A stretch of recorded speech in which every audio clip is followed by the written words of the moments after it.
Renter Nation. Renter Nation is a term that I first heard from Grant Cardone several years ago. It is actually picking up steam with inflation, high interest rates, affordability. Lots of folks, Gen Z, millennials, choosing to have optionality, don't want to plant roots.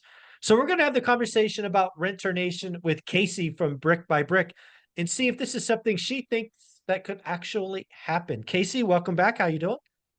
I'm doing good. Thank you so much, Michael. I really think we're entering renter nation. I think that inflation is crazy. I think it's way more than what they've said that it is. I mean, before the pandemic, McDonald's Happy Meals were like $3 a piece. Now they're close to $6, $7, depending on where you are. So that's that's not a small increase in just a few short years. And that's just one example. We have seen so many instances of inflation just being nuts and it's very high. It's a lie. We're being lied to. That's what I think. And I think it's only going to get worse. I think people are not making as much money as they should be to catch up with inflation. And I think we see this with the consumers' credit cards. We found a stat: 60% of 60% of people live paycheck to paycheck and have less than $1,000 in their account. I talked to a couple of my friends, my neighbors recently last week about it, and oops, like they were one of those people, some of those people. I'm like, oh, oops. So I think that housing and affordability is just getting lower and lower. Yeah. Um, where it's hard on everybody. Prices are going up. I don't really see them coming down anytime soon, especially with inflation, just the way things are going. And I do kind of feel like, the government, whatever, wants us to be dependent upon the government for things. And I think they're going to make it, they're always over time making it harder for people to make it on their own. There's so many incentives and programs and this and that. And we're taking away some of our freedoms and tax advantages and things like that. They make it really difficult. So I'm fearing that my children, right? My oldest is 13 now. I'm fearing that when they're of home my age, that's going to be laughable. I think that Mm. the dream of owning a home is going to be something that was like something in the past. Like, I don't think that, everyone's going to be owning that home moving Mm. forward as generations go by. I think that it's going to be mostly renters. So I just want to make sure we put some numbers on this, right? So when we say mostly renters today, I think the home ownership rate's about, let's call it 64%. So I'm fighting a sneeze, sorry. Wow. So what you're saying is in the next decade or so, we're very likely to see home ownership go sub 50%.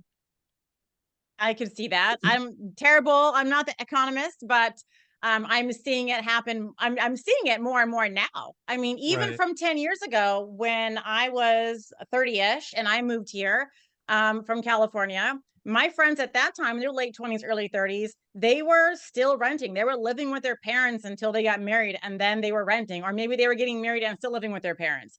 Mm. So housing prices back then, I remember $400,000 for a starter condo. I looked recently in SoCal. Hmm. I looked for a 2 bedroom, 2 bath condo.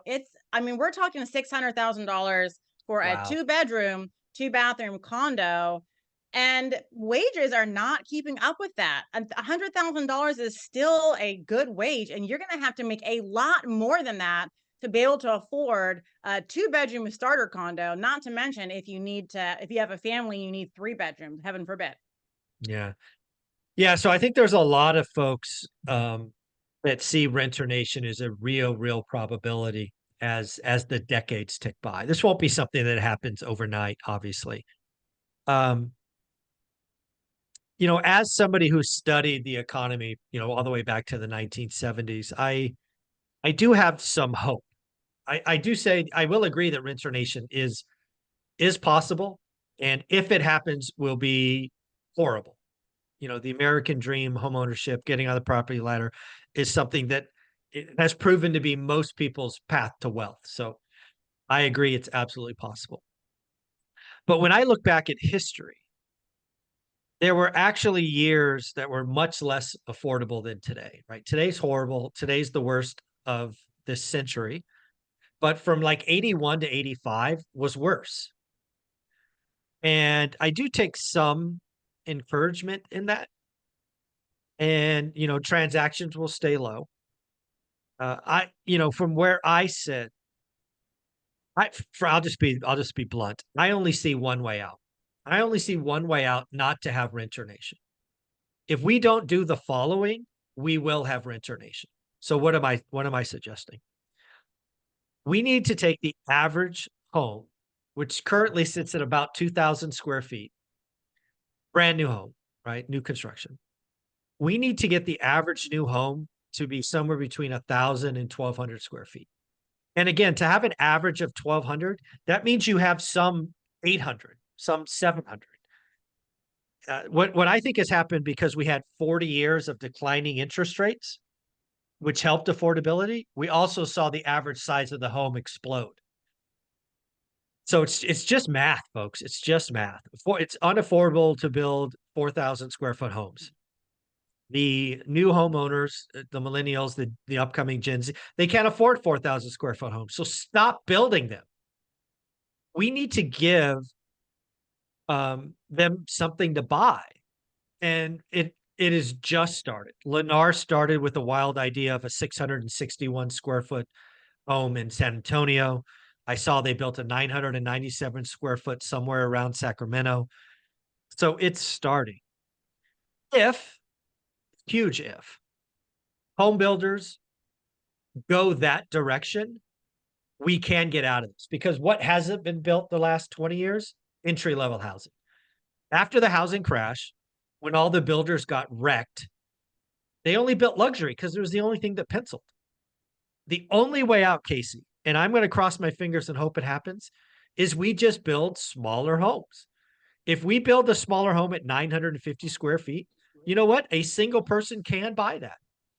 A couple can buy that. Then they can get on the property ladder, be there for 8 years, and then at some point upgrade. If we don't build more small homes, we are effed. We're That's effed. not a bad idea. I hadn't thought about building smaller homes. What comes to mind is tons of multifamily, so are Yeah, we gonna get, lots of condo complexes because, land is precious. And if you're yeah. not, that's Again, why the it's builders it's build yeah. those luxury homes. Well, again, again, if the government doesn't want renter nation, and I'm going to propose they don't want renter nation because a lot of asset ownership and you don't want people on Social Security and all these things. That's all they survive on. That's not good for the government. The split between the wealthy getting bigger and bigger is not a good thing. And I want to be clear. I think you're right. I think building condos is one way out, certainly in California because of the dirt and the stupid building requirements. But I actually want individual homes. I want small homes, 900 square feet, an eighth, maybe a little bit more than an eighth of an acre, um, backyard fenced, one car garage. Let's allow a single person to afford something. Dude, if we're only building 3-bedroom, 2-bath homes, single people can't afford that. You got to be in a couple. You got to have roommates. That's not okay. Let's build 2-bedroom, 1 bedroom in a den, 1.5 bath, 1 car garage with a small backyard. Let's build lots of those. Boom. Renter Nation, throw it away. You know what I have seen? I've seen this in Southern California going to visit friends. One of my best friend's sister, actually, she bought in Ontario. They're like townhomes, right? They're townhomes. There's no backyard, but your front yard is a patio front yard. Mhm. And that's kind of how you enter in through the front door through the patio. And everyone's patios in the front are like that. So you have this like community of Yeah. everyone seeing each other and being outside. And the street is a walkable street only. You Yep. park in the back through your garage. So you have Yeah. this Yep. tall 2 or 3 story zero lot line because it Zero is lot line. a Yeah. Yeah. townhome. You have a yard, but it's a patio yard, and you're getting that like community, but Yeah. it's really, really packed in. Yeah. That's actually But what that's Olivia and I live affordable. in the I mean, valley. and that Yeah. that Yeah. one's like $550,000 for that, and it's like, well, like that's the best you're getting, even Yeah. right now. We've got to produce a product that a single person can afford. That Yeah. is what has to happen. I don't And, know if it's possible. come on, Casey, it's absolutely possible. It's I mean, absolutely I possible. think it's possible to do condos, but I don't think that I don't see how it's gonna be cost advantageous Mhm. for companies to build small properties that have, even a small yard. Like, I think Mhm. that maybe they will and they'll build up, right? To charge more, but then now it's unaffordable because now you've got a small, maybe 3-story Yeah. property. Well, that's see here. So again, builders are going to have to figure it out because again, we go into a slower economy. The rich are, pulling back and all that stuff. There's a ready and willing market. Well, here's the deal. Let's just use some real numbers. Let's assume you work in a area where you can sell 2,000 square foot homes for 200 bucks a square foot. So that's a $400,000 house. We're going to ignore lot premium and all that stuff for this example. So what happens if you build a 1,000 square foot home, but now you have to charge 275 a square foot? Well, okay, Mm. now it's a $275,000 house. Now it doesn't on a cost per square foot, it's much more expensive. But you know what? You can get a lot more homes in there. And I think that's what builders are going to have to figure out. You cannot build a 1,000 square foot home for the same price as a 2,000 square foot home. The 200 bucks a square foot's not going to work at the lower price points, but there is some factor that it will work. And I think the builders that figure that out, and it won't work everywhere. It's not going to work in Southern California. It's probably not going to work in Hawaii, but it'll work in Texas. It'll work in, Alabama. I think there's a lot more places it will work than it won't work. But if we don't want renter nation, we got to build smaller homes. It's that simple.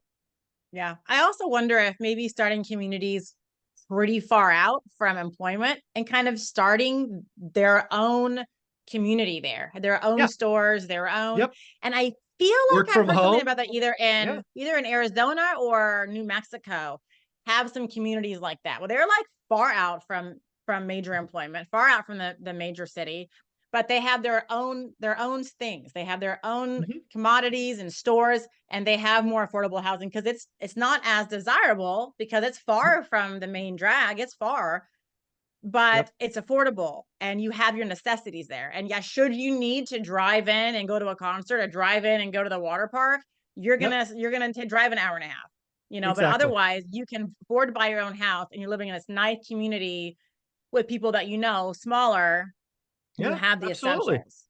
Yeah, that's a beauty and power of the true work from home movement, right? Work from home. If you really can work from home 4 days a week and you only got to go in 1 days a week or less, that's a real option, right? And again, I just don't feel like maybe it's just a hope. Maybe it's just because I want more people to have a chance.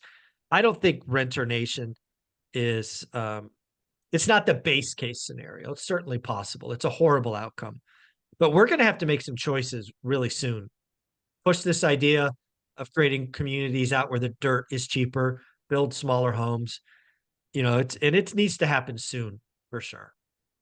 I think so. I think it just is it's the fact that nobody can afford to buy a home, most people cannot, is unacceptable. I I mean, this agree. is America. This is I agree. America, right? We should be able to have even a couple. Most couples now can't afford to buy a home. They're people still 60, $80,000 a year is still a respectable salary. And even with two incomes, you're not able to afford a California house. And honestly, Michael, prices are going up across the country. Like even where I live outside of Memphis, where it was affordable, it's not as affordable anymore. Now, granted, like you can still buy houses in A-class neighborhoods for 400 to 500,000, and I'm talking 3,000 square feet, so it could be really nice. But it's getting to the point where people like for example, I live in Germantown, Tennessee, right outside of Memphis. I'm not ever my property. I'm not getting that California appreciation being here 10 years. So me moving up, or anyone really moving up that has their home in a not super appreciating major metro market, isn't getting that huge equity in their home to go put it down on their next level house. I was talking with friends the other day about and Blake, we were talking about, downsizing in the future. And I'm like, why do people keep moving up Mm, and buying these $1 million houses when they're 40 and 50 years old, or million plus, $2, $3 million, whatever? Like, they're gonna have to pay that Mm, mortgage payment for 30 years. And Blake says, well, they'll downsize. And I'm like, yes, they could downsize depending on how long they have been in the property. Those downsize properties are more expensive too. And for people like me, let's say I never leave my property, I never leave. This is my downsize. Like I live in a nice house. Don't get me wrong. It's got a pool, half an acre, 3,000 square feet, like 5 bedrooms. Like it's nice. But in where I live, this is the downsize. Like I'm not going to mhm, go to live in Memphis. So there's no downsizing for me if I stay here. You know, mm. if you want to downsize, you have to move up to be able to downsize. And don't forget, those downsized properties are going to be buku more expensive Yeah. as time goes by. The old lady down the street, she's a takes care of my daughter's friend. She's a great grandmother. She's a original owner to a 1970s home in the neighborhood. And she was talking to me. We talked to her last year about maybe buying it from her. So she was going to move and downsize. And I was going to do seller financing and I was going to take it over for her and all the things. And then as I was talking to Blake, I was telling him there's no real advantage for her to do this. Like, I'm Yeah. not gonna tell her to sell her finance. Like, I'm gonna tell her no. Like, she should stay there because there's no Yeah. downsizing for her. And she pays like 900 a month or something. She has done some refis, but her next move would be to a like the 55 and up older folks home, 2,000 a month for that. Wow. And I'm like, Crazy. we explained everything, and she's like, I look into it too. I think you're right. Like, I'm better off just staying here because there is no more downsize. And if you're already in the downsize era, property. So it's just something to think about because I wonder how are people like, what are they thinking when they're buying these multi-million dollar properties at 40, 50 years old? Hmm. What are like 30 more years you're going to have to work or have the money to pay it off? It just doesn't make sense to me. I'm always thinking about the future. Like, what's my exit? Yeah, you go. I love it. I love it. Well, Casey, I appreciate the conversation of Renter Nation. Folks, let us know. Renter Nation, yes or no? Put a comment below. We'd love to hear from you. Do you think we are destined to have Renter Nation? Do you think there's a chance we avoid it? Let us know below, yes or no. Casey, where can people find you? People can find me every day, everywhere, Brick by Brick Wealth on YouTube, Instagram, and my website. There you go. Thank you so much.